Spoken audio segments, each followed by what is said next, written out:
Καλησπέρα λοιπόν και στον coach τον Παναγιώτη Καναβία. Coach, νομίζω ότι με όλους τους τραυματισμούς, τις αρρώστιες και τα συνεχόμενα παιχνίδια με παρατάσεις την προηγούμενη εβδομάδα, βγήκαν όλα σήμερα στο γήπεδο στο δεύτερο ημίχρονο, έτσι. Φανταστείτε ένας αριθμός, εμείς σουτάρουμε στις βολές με 75 και είχαμε σήμερα 50. Και όλη τη βδομάδα δεν μπορούσαμε να προετοιμαστούμε καλά. Υπήρχε και η κούραση, όντως, αλλά κυρίως ήταν η ασθένεια του Βίσεντιτς. Δηλαδή δεν ήταν καν να παίξει σήμερα. Όλα αυτά το παιδί έσφιξε τα δόντια, έπαιξε.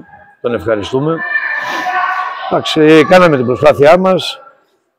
Θέλω να πω ότι έχω κάποια παραπονάκια από τη διαιτησία σε κρίσιμα σημεία.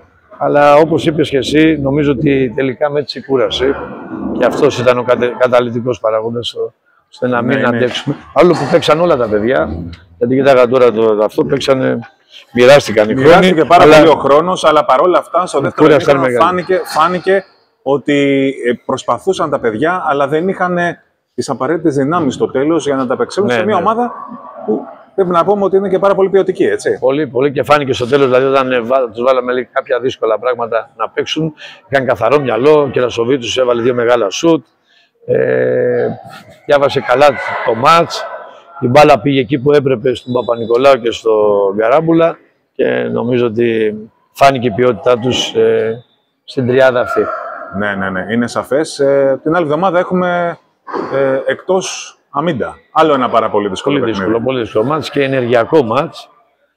Ας ελπίσουμε να επανέλθουν λίγο οι τραυματίες, λίγο αυτά.